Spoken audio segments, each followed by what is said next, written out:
What up, my freaks? RuinusInsight here with part 32 of my Total Warhammer 3 modded Belegar Ironhammer campaign. So as we saw last time, Thorgrim Grudgebearer has joined us and we are poised to attack Mount Squighorn. We've also taken out Sly here, or at least damaged his army heavily enough that it's probably viable no longer. And we will be pushing up through the Crooked Moon's territory shortly. Our armies are converging here, so Fimber and Thorgrim and Burnoth are all going to be trading units around until we establish essentially two armies out of there, being the Gunnery Army,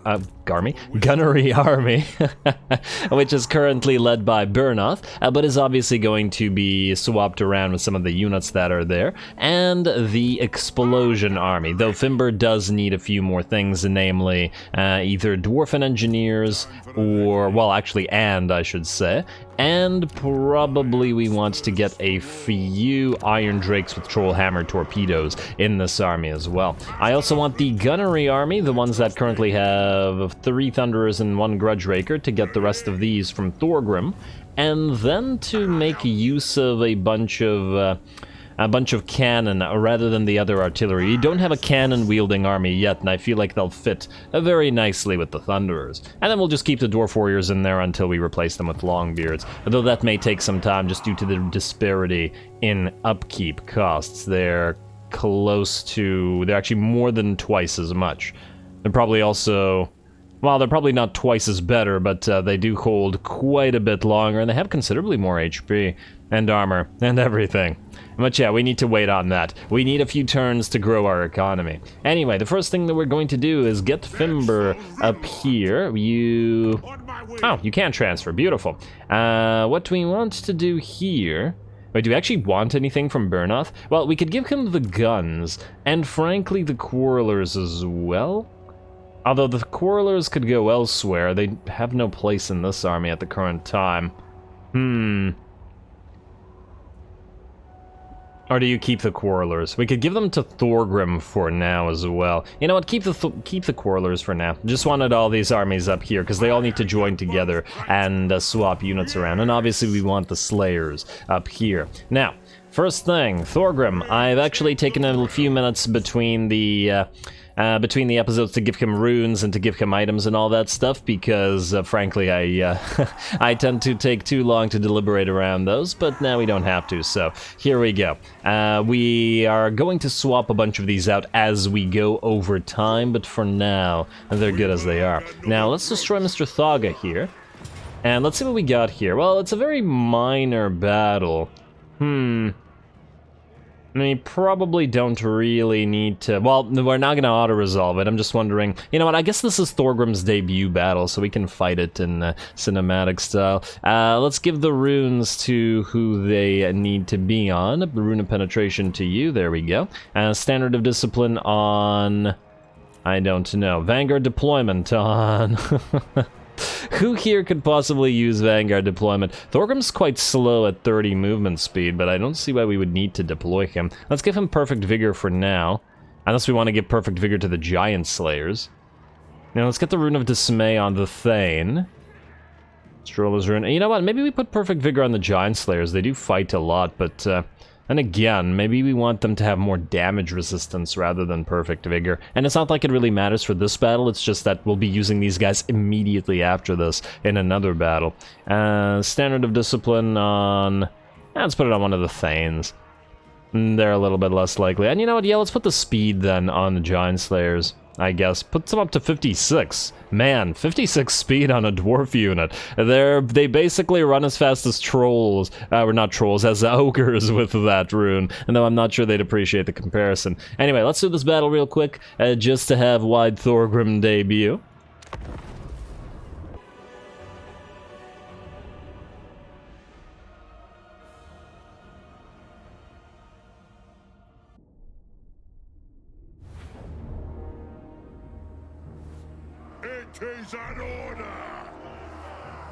Alright, did he say it as an honor or an order? I couldn't quite hear him. Not that I suppose it matters. There we go, the widest man in all the land. Thorgrim Grudgebearer going to debut, though once again we are going to ease him into it a little bit, or ease the rest of the world into his wideness. The army isn't all that big, and there are some trolls and certainly some threatening units, and we have reinforcements coming in, which includes a Doom Diver, but otherwise I don't imagine the enemy has much of a chance here. That said, oh, and I have to move my cat once.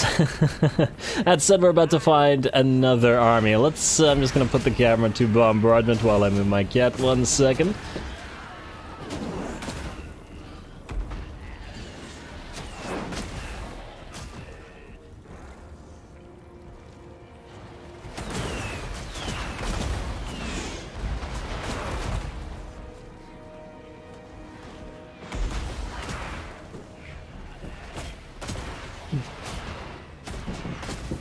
Alright.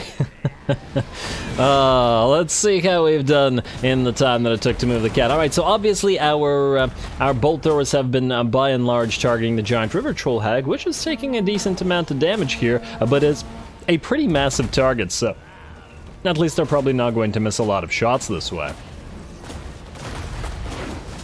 I doubt that we're going to be able to knock the hag out, though. It's going to, yeah, this is the, wait.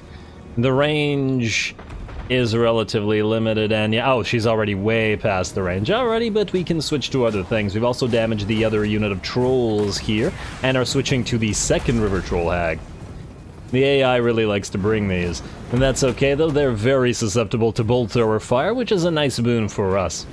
I guess we'll be keeping these bolt throwers around as well. Probably not in this army, mind you, but in some armies. Alright, gonna move forward a little bit to try to get range on the River Troll Hag. It does look like the enemy army was waiting for its reinforcements, but now that they're on the field, they're going to start moving forward, which will of course mean that we'll have to move the bolt throwers right back. Otherwise, we have a fairly simple setup here. We got Dwarf Warriors in front of the Slayers, just to block range shots so that the susceptible to range Slayers don't take as much damage. We got a Thane in front of each unit of Dwarf Warriors, and Thorgrim out front, with a nice firing lane for the Grudge Rakers that we have here to fire through in this particular area. Let's see about the first unit that's going to move in. Looks like a bunch of squigs, a squig herd. And will they reach Thorgrim? They're going to take some quarrel shots. There's those Grudge Rakers firing, and they'll turn just as they get there. Alright, but that's only the beginning. I like how they all died around Thorgrim, though.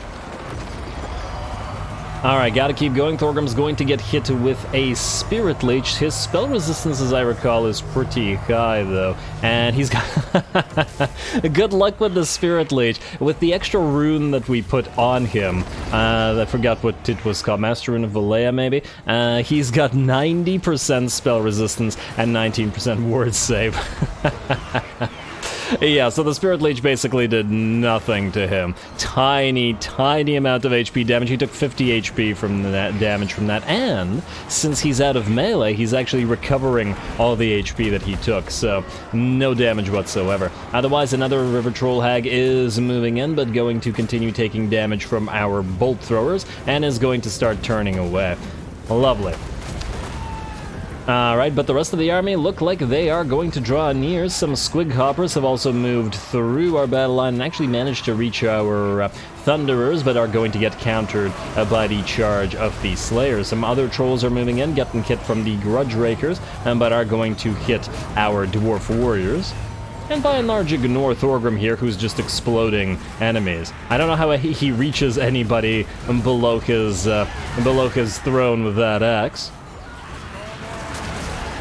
Honestly, this seems like a bad idea in general, doesn't it? Like, if one of his Longbeards or his Shield Bearers just gets bonked in the head, the entire thing topples. Well, maybe 3 could carry it, but it doesn't seem like a very safe thing to do. A lot less effective, I feel, than the Anvils of War, which float. Though maybe this thing actually has the capability of floating, and the Shield Bearers aren't actually necessary. I don't know. But I'd be curious. Ooh, nice shot of him fighting the troll, though. There we go, somebody he actually can reach. Alright, Thorgrim. We may be easing you into it, but it is nonetheless an actual fight as the enemy does get here. Let's watch you get a few more hits in if we can. It looks like a decent amount of the enemy front line will actually start running away from you, and that, by the looks of it, does include the trolls. What else do we have here? The enemy reinforcements are moving in, but we are going to target them with our grudge throwers in the hope of damaging them. Grudge rakers still firing, and though their kills are fairly low at 14... they are higher than the regular Thunderers. So far... Alright, now this one's got 8k kills. Yeah, so far these two, for whatever reason, haven't done as much damage, but that's fine. There we go. I still love the gunnery units too much not to use them. Plus, these guys aren't really buffed yet, and we will be getting lots of buffs for them. We do need an engineer in the gun army, and of course we need, well, actual lord buffs for them as well. Anyway, gonna rush forward a little bit, especially with the slayers here, to try to chase the enemy down, but unfortunately we're going to start getting targeted by the enemy Doom Diver, and rather than take additional damage, we're actually going to back our entire line off and allow the enemy to rally and come back and attack us, hopefully now out of range of the Doom Diver. I probably should have deployed a unit of rangers around here to run around it, or maybe one of the reinforcing units that came in as reinforcements just to attack that, but oh well. Not taking this battle super seriously because it's a fairly small amount of enemies, and we just have to make sure that we avoid casualties so that the next battle, which will be a full stack plus the garrison, which is a full garrison, and the towers, are all they're gonna take as much of our army as we can make survive here. Anyway, artillery continue firing, but the enemy is now rallying, gonna come back and maybe charge us again. Thorgrim moving around there with his 2 Thanes. Though we probably won't keep 2 Thanes in his army. It seems maybe unnecessary, though. Maybe. I'll think about it. He does need a runesmith, though, that's for sure, since he doesn't have one himself. And he's gonna have a line of hammers. Ooh, there we go, breaking through those piles of gobos. I'm actually surprised that they didn't add, like, shield bashing animations for his shield bearers. They should just be knocking anything around him out. Just increase his splash damage massively in all directions. But yeah, we could probably put a rune of spite on him. It would probably be pretty good. I mean, considering all of our lords, it's probably best on Thorgrim out of all of them. And that means both of the lords that we currently have and the lords that we will get later. Maybe Ungrim might be a decent carrier for it as well. I'll think about removing it from Belegar's army, but maybe we'll keep it there. Anyway, with that, the enemy army will shatter once again, and not too bad. We took a little bit of damage on a few units, but by the looks of it, it's mostly HP damage. 3 units lost only, so by and large, we should recover nearly to full HP. And the only unit I think that did get hurt was this unit of Slayers back here, which defended the flank against one of the enemy Gobbo units, and actually did manage to lose 12 of them, but conversely did manage to kill a lot of them, because it was basically a little one-on-one. Didn't really watch that one, but I was busy watching Thorgrim, as this is his debut episode, after all. Alrighty, gonna chase down whatever we can, though most of the stuff won't be reached. The Giant Slayers are also going to rush forward because of their rune. They're actually quite a bit faster. Once again, 56 movement versus the 35 of the Night Goblins. Let's see, what are regular Slayers at, just out of curiosity? Regular Slayers are at 40. Still faster than the Night Goblins, but there's too much distance opened up between them and our Slayers for us to catch those, so, oh well. And I also just realized that the Giant Slayers have hammers as well as axes, not just axes. I was hoping to put a bunch of these in our axe army, and oh, huh. The Night Goblin Fanatics activate, or the Crazy Loons, or whatever. Night Goblin Fanatics activate when these guys are shattered as well? Oh, that's kind of interesting. I didn't know that. Recharges if engaged in melee. Can use if hit points greater than 25%. Granted in melee. Unpredictable release from unit, huh? Interesting. Also, it's an interesting choice of words, but anyway, so then she giggle. We're just gonna speed this up, chase down whatever we can, which is just gonna be those night goblins, and head into the next battle.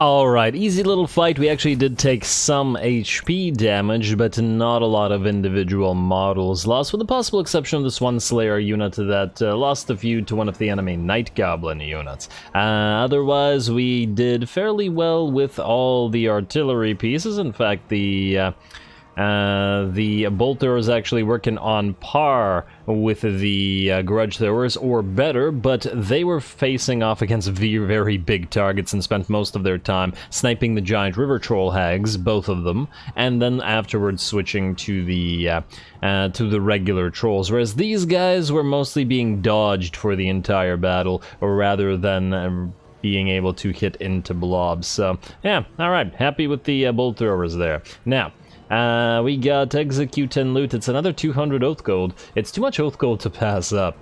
Even with our public order in shambles right now, it's just too much oath gold. Execute and loot, please. I take it this guy's going to move away. Now, I also take it that we can't give chase, because if we do, let me just see here. And we killed in battle, yada yada yada yada. Oh yeah, an armor of fortune, not a bad pickup. In fact, what do you currently have? Enchanted shield? Well, I think we can do better than that. At least until you get your armor of Scaldour. You are going to switch to this. Armor of fortune. Beautiful. Yeah, so if we move here, we'll have 4 movement remaining, which is just not enough. I do have to wonder, if we go here and use you as a reinforcement to attack this, would that work? I mean, it would, most likely. We'd still be able to return to Mount Squighorn, but the problem is, do we trust the auto-resolve? I don't feel like we should waste our time fighting this again, especially if Thorgrim's gonna come in as a reinforcement. It's also such a little army that we don't really care about it. World's Edge Archway, I do wonder what kind of defensive garrison you have. I guess we'll find out. Anyway, Brundon, you are going to break the siege, and then we're going to have Thorgrim re-begin the siege. Like so. And we'll do a little bit of admin and then we'll go. You can go into encamp stance. I actually could have put that... Wonder now, would it have been beneficial to put Thorgrim in encamp stance instead for the buffs? Whatever. We want the, yeah, to be fair, we want the grudge throwers deployed immediately. Anyway, there were a few things that we probably did want to build here. Namely, the public order, very much an issue for Karak Eight again. This place just won't stop with that, so I guess we'll get the refectory. Karak Angazar used to be part of this territory, right? It used to be part of the Black Mountains. Actually, would have been better if it still was, because it then could have counted as it was adjacent to the eastern border princes. I'm just wondering where else we could build an air cool to continue buffing our public order. We should probably, well, actually, we already have one here. Damn it. Yeah, they can't be put in places where we're gonna make a ton of money, that's the thing. Karak Eight is one of those places, but it's not really adjacent to anything but the Empire, so... Oh well. You are going to upgrade to the refectory for public order. You are going to do same for public order as well. And hopefully that'll be just enough. We got 4,000 gold remaining, and we do want to upgrade Grom Peak before it gets attacked again, which is pretty much inevitable. Yeah, we could reduce the construction costs slightly via somebody else, not Gradnar here. Via Lyric, for example, but I'm not sure that we actually want to leave Oakenhammer. I don't trust leaving it, because what if it gets attacked for like the 50th time? This place is just such an issue. Schwarzhafen, what do we have in terms of defenses here? Nothing crazy by the looks of it. We can definitely attack with Cazador, though the towers will, of course, be a problem. It should still be very much doable. So you're gonna move in. But I think we'll take the Thorgrim battle. Not this one, as the main fight of the episode. Pyrrhic victory as well, yeah. Yeah, the towers are really going to be the major issue. Oh, and right, they do have a couple of cairn rates for the defenders as well. A Lichbone Pennant is going to be pretty critical here, and in fact, we'll probably want to switch it to one of the long-range ranger units, say you, so that it can target the cairn rates from a distance. Maybe like that. And let's see, you don't have magical damage either, Cazador, which you may want. Let me just see about your items here. So you currently have the Brass Cleaver, which is great for the army. But it doesn't give you magical damage. We don't have a rune that does it either. The question is, is it worth it to switch the Brass Cleaver out? Because it's a lot of melee attack buff.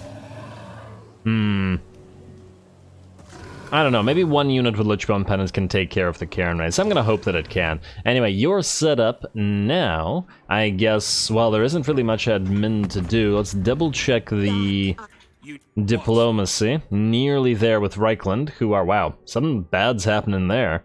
They're fighting the Bone Rattlers, who are dead, the Barrow Legion, who are probably not that much of a threat right now. The Broken Axe are usually doing fairly well, so they could be threatening Draika and the Fecundites. Maybe they're the ones that are that have Reichland on the back foot. Interesting. Damn, Arguelon is quite strong too. Yeah, we gotta try to get even friendlier with them. They're still not ready for any kind of agreement, so that does mean that they can still declare war on us at any time. Might at some point be willing to pay some of them for agreements. Alright, I forgot that Sylvania was willing to peace out, but, well, now that we've moved in, let's just say we're not gonna. Alrighty, well, it looks like there isn't actually much in the way of admin to do. We do also still have grudges, but we can't deal with those right now. I guess we could stop the tech for our attack with Thorgrim in case we get some archivists or students. Otherwise, we don't have enough points to get the Ancient Bloodline next turn, that's fine. Let's acquire it right now then. Mount Squighorn, first proper battle for Thorgrim, gonna be much more threatening and dangerous than the previous battle. They have 3 artillery pieces and 1, 2, 3, 4, 5, 6, 7 units of trolls. And granted, we have we have slayers, and the bolt throwers, but we'll see how we can fare. At the very least, they don't appear to have any more river troll hags, which I won't be casting any more of those life leeches on us. Ooh, wait, one other thing. Barundin. Rune of Speed. Ah, damn, I was hoping you'd have just enough points to get access to Rune of Wrath and Ruin. Would have been really helpful to us. Although, what is your Groby Slayer, eh? I was thinking, what if we reset his skills? Is it worth it to spend 1,000 gold on this, though? It would certainly help in the battle. But I think we'll be okay. Or at least I hope we'll be okay. Let's find out.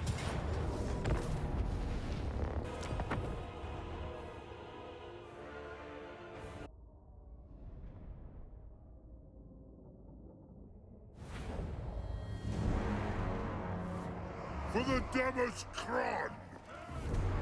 Alrighty, here we go. Now, this one should be a difficult battle, at least for this army. There is a lot of orcs holding a fairly nice defensible position, though they've already lost the first of the enemy towers. Here we focused it with all 4 of our units of artillery and both units of Quarrelers. And that said, there's a ton of choke points in here, which dwarfs do fairly well at, or at least in general the armored ones do. I'm not so sure about the slayers, however, as to whether the choke points actually benefit them or not. I mean, in theory, a tunnel or a choke point with a bunch of slayers with their whirling axes is probably not such a great place to be for anybody who's not a slayer, but on the other hand, they are still a fairly fragile unit.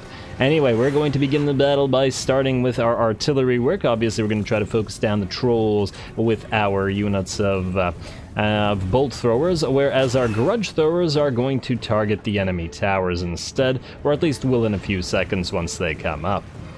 Alrighty, and here come the first of our units entering the settlement. Looks like the enemy is going to go after our rangers, or quarrelers rather. Got too used to having rangers, with their own archers, and by the looks of it, they're doing quite a bit of damage too. And we're targeting them with 2, and they're targeting us with 2.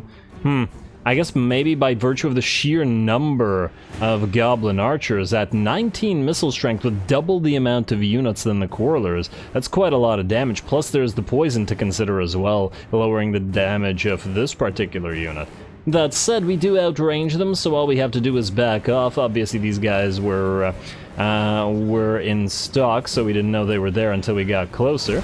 Back off and then make use of our better range to attack them where they can't reach us. Careful there, quarrelers. Alrighty, otherwise we entering the city now, and both Thanes together with Thorgrim are gonna start working on whatever they can find. It looks like the enemy has backed off a little bit, but I'm sure they'll be willing to fight shortly. There we go. River Trolls moving in.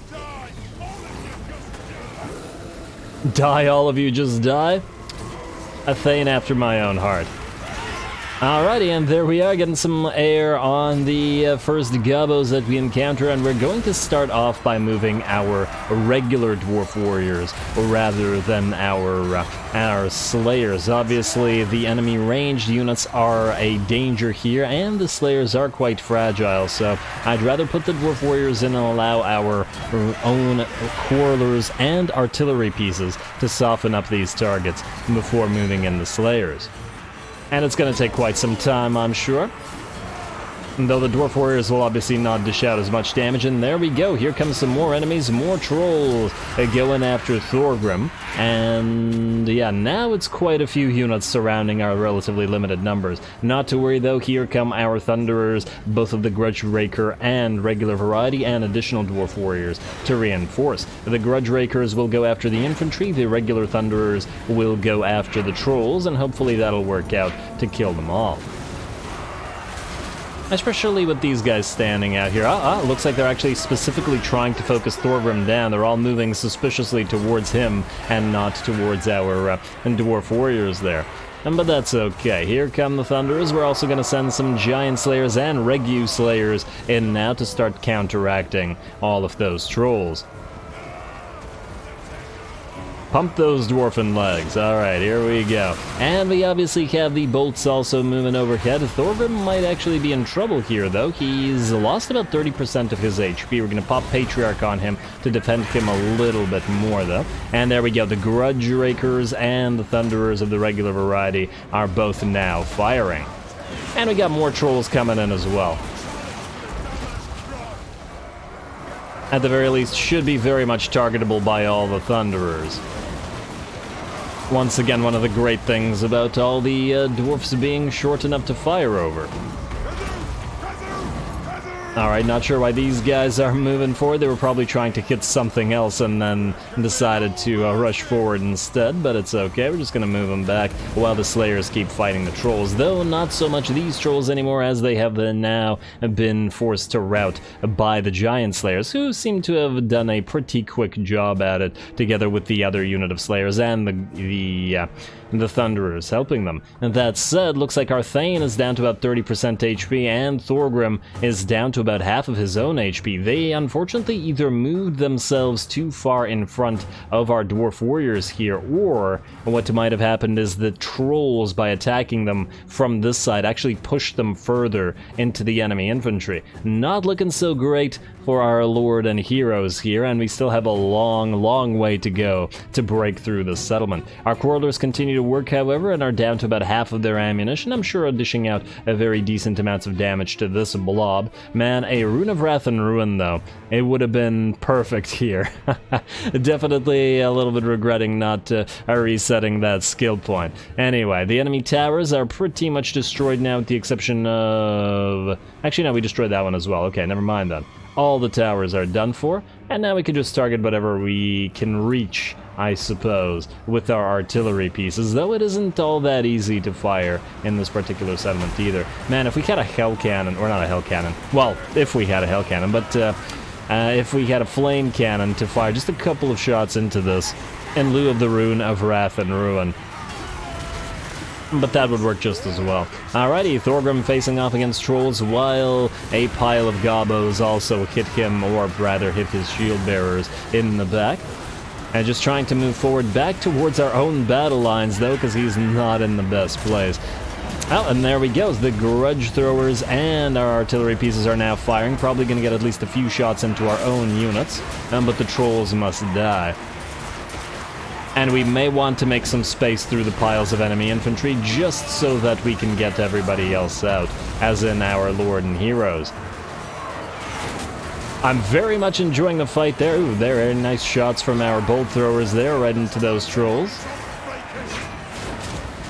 And it looks like a unit of Night Gobos is going to run, but the enemy continues to hold down the choke point. Our grudge throwers are continuing to fire as well. Not grudge throwers, our thunderers are continuing to thunder away as well, and are still trying to target the trolls as best they can. Ooh, Night Goblin Fanatics in the middle of that. Didn't actually spin their own piles of units to death, unfortunately. Thorgrim still in the middle of the press and still fighting trolls as well, and is now down to about a third of his own HP. This is, it's getting fairly dicey for him, but the enemy are starting to lose troops, so as long as we can move through this free area, we should be able to rescue Thorgrim. And possibly the Thanes as well, though. And we'll see about that. Yeah, really could have used a Rune of Spite here as well. He would have been affecting everything here. Huh. Look at that accuracy on the Quarrelers. It's almost like they're firing into a single location. Odd. Now, okay, there we go. That's a little bit better. Hit whatever you can, Quarrelers. We can get some buffs and debuffs down. Probably buffs this time around as our Rune Lord comes in and adds the Master Rune of Speed to everybody. And there we go, Thorgrim is now free of the press and should be just waving the rest of his units on. Maybe attack some Gobbo archers. And knock a few of them off of the... I think they can get knocked off of this, right? I guess we'll find out. Well, they're pieces of them maybe can. Oh, and you're gone.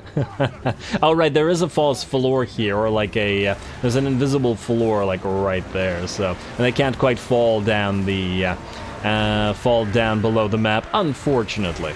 Anyway, we are still trying to break through this massive line of enemies, though it looks like the trolls have finally been gunned down, and only infantry remain. The infantry a lot less threatening to our Rune Lord or our Slayers or our Dwarf Warriors. We also have another pile of units that streamed into the enemy city, not just that one, not going to just sit at one single choke point, and are moving up here to fight, well, if it isn't more trolls. It is quite good that we had the Slayers in this particular army for this, although I do have to wonder how much better our piles of Hammerers would perform here. We'll have to find out when we can build Thorgrim his Hammerer line. At 50% cost reduction, they're just too good not to. They should be cheaper than Slayers as well, just by virtue of all the reductions. Ooh, Slayer getting picked up and exploded by one of the trolls in the background there. But we're still going to have to make our way through this manually. Very different battles suddenly than those that we fought with Belegar and with Grimly Quarrel Seeker. Not relying on quarrels to carry the day, but to melee. And I suppose even different from the army belonging to Khazad Dragonslayer, because obviously he has the rangers with great axes to rely upon. This is mostly a melee army at its current time. Although, of course, Thorgrim will get piles of artillery, and also I noticed that his artillery buffing line doesn't say specific artillery units, so if we get him Fire Rain rockets or Imperial Hellstorms, we might be able to buff those as well. And considering they're better than Dwarven artillery, we'll probably get a few in his army. Plus, I imagine with their extremely heavy armor that hammers would be fairly decently resistant to it. Anyway, let's check the balance of power. How are we doing here? And it's about 35%, maybe 40, I'd say 35% in our favor. 9 minutes straight we've been trying to enter the settlement, and the enemy has been doing a very admirable job of holding so far. Looks like our Quarrelers are all out of ammunition. We've tried to dock our Thunderers to try to fire down here, but unfortunately this is kind of an inferior docking location and doesn't allow them to do so. Our artillery pieces have been firing this whole time as well and are starting to run out of ammunition, which is unfortunate as they will no longer be able to add their fire to the enemy trolls, but we just really have to make it up this ram. And we're still going to get a few more shots from our artillery pieces. There we go, Grudge Rakers right into the middle of all those enemies. Beautiful. Alright, last shots of the artillery coming down on these enemies. Make as much space as we can with those nice explosive shots from the Grudge Throwers. I am absolutely loving this battle. We're gonna see a lot more of this as we go, though, as we start to differentiate our armies. Really, it's once again, and I know I've said this over the last few episodes, it's really just our economy holding us back, but we're only on turn, what, 40-something? It's actually not that late into the game, it's just that the early turns all took quite a while because of the aggressive early game that we've had. So there's plenty of space to go. Alrighty, it looks like the trolls are finally going to turn. Few more shots from our artillery pieces, though, will add a little bit more fire. They're doing a good job not hurting our own units too much. Mostly hitting the enemy here, though it is close. And the Dowie trusting their engineering crews not to destroy them. Alright, and Thorgrim moves back to lead his troops, though he is hurt. At least we can keep the Thanes nearby and give him Patriarch in order to reduce any damage to him further. Gonna fight the Goblin Big Boss down here, and what do we have as well? There's a Lord here as well. No, it's two Goblin Big Bosses, okay. I guess the enemy lord is still out. There he is. There's a Goblin Great Shaman coming down, and a Black Orc Big Boss. Looks like the enemy is sending their command squad in at the final hour here. As we move further and further up the ramp, we've also completely destroyed the units here. We're going to keep our most hurt units to just chase off those enemies that we're routing. But otherwise, ooh, nice shot from the Grudge Rakers into the Black Orc Big Boss. He took about, I don't know, 15%, maybe 20% HP from a single volley. Not too bad at all. But anyway, other units are moving into the settlement. We're going to capture this minor supply location, mostly just because we're there, and then start moving up this way from the ramp, or up the ramp rather, and then maybe start hitting the enemies in the sides as well. And the enemy command squad is pretty much the only thing that remains right now, but they are going to move in additional units to reinforce, but that does mean that these guys are all going to take extra damage. And plus we can move past them and allow the rear lines to continue engaging the heroes and lord, while the rest move upward. Unfortunately, I do believe we're pretty much out of ammunition now. The enemy is continuing to move down as well, and yeah, the bolt throwers have just run out, the grudge throwers are out. It is only axes that remain. But I'm sure the slayers wouldn't have it any other way.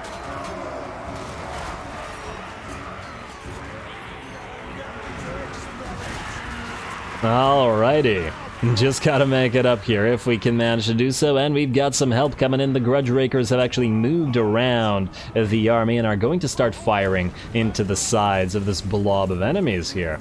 Pretty perfect for them as long as they don't get charged, but we do have Slayers in the background to reinforce should the need arise. If these guys can actually draw their, like, if they can actually get a beat on them, yes they can. Beautiful. Alright, well, begin working on this. There's still quite a lot of enemies here. But the Grudge Rakers should be able to clean house. And I guess a decent amount of these units are actually just spread out in a column and thus engaged at the front of the line, so they can't really escape. Well, they can if the AI tried, but it looks like it's not going to do so. There we go. Well done to the Grudge Rakers, and in the meantime, we've got more Slayers moving up, the Giant Slayers and the regular Slayers, to try to silence those enemy and Goblin Rock Lobbers. And there we go, the enemy artillery will grow silent, and it looks like this enemy pile of units is beginning to rout as well. Just a little more. Balance of power is now finally in our favor at about 60%. Bloody spots where the Grudge Rakers have been ripping the enemy lines apart. Well done to you. All about positioning for those units, and there we go. The Goblin Rock Lobbers are silent, and the Giant Slayers and Slayers are going to move up to the center of the enemy city, and the entire army will shatter just like that. Ooh, lovely. That certainly took some effort. I mean, I lost track of how much time that was. I want to say definitely more than 10 minutes of just trying to move in through one portion of the enemy city. And you gotta love SFO for allowing this, as obviously the longer fights make such things possible. Very, very nice. I really enjoyed the different type of battle that we had. Now, let's see what kind of damage we took. It was a Pyrrhic victory, and several of our units of Slayers did get quite a bit of damage on them, though at the very least our range units are all fine. And we'll see if our other units are still viable, though of course we gotta remember the low healing rate on our... on the Dwarfs in general, so we'll see how long it takes to recover. It would be nice to be able to still move towards Mount Gunbad.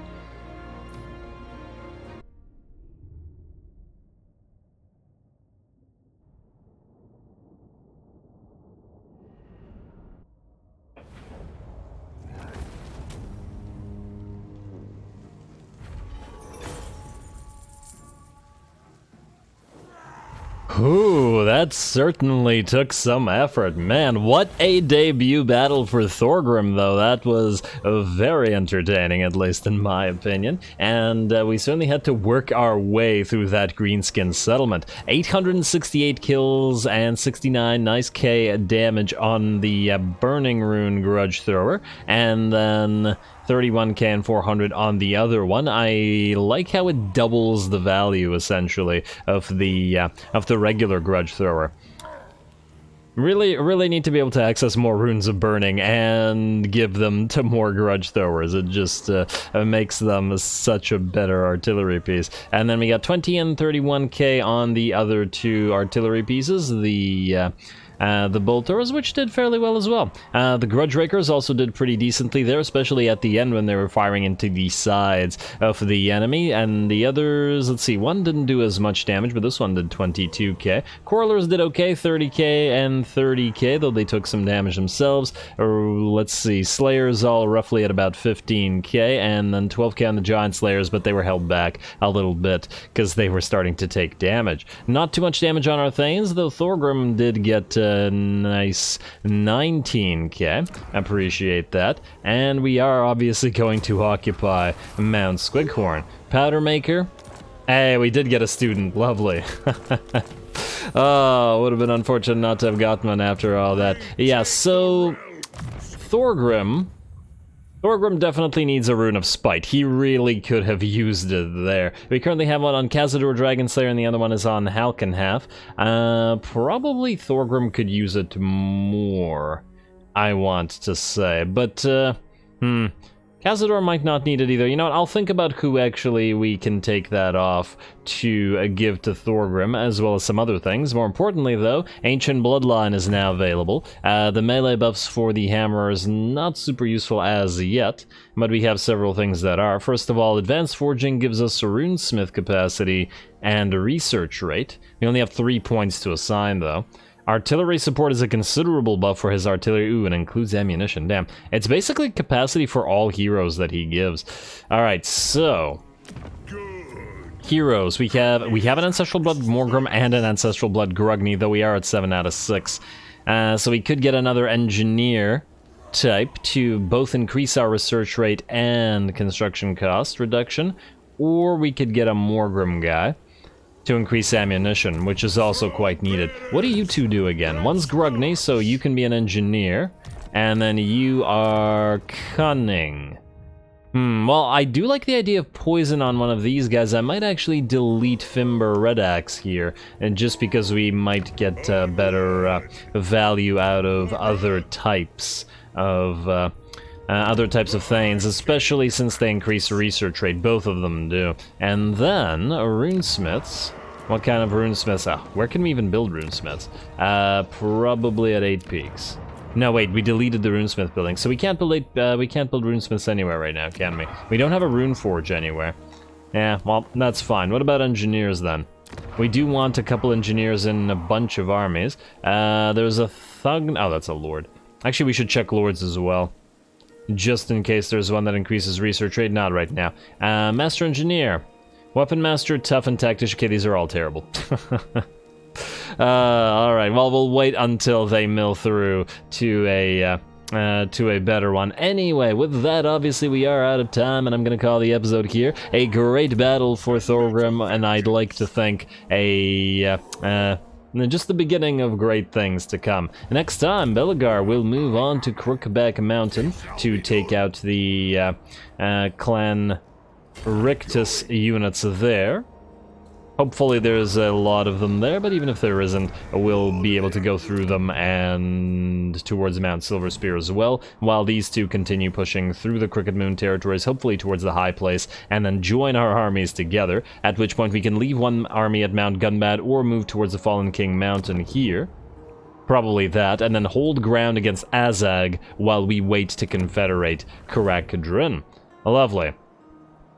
We're getting closer and closer to having the whole gang back together. It's probably going to take a while for Thoric, but honestly, Thoric is pretty safe. He's got 6 settlements and fairly strong strength rank 10. Very nice. Much more likely that we'll be able to get Karak on our side instead. Anyway, more Dwarfen battles to come, hopefully as epic as that one was, so stay tuned. Don't forget to leave a like and comment. All glory to the algorithm.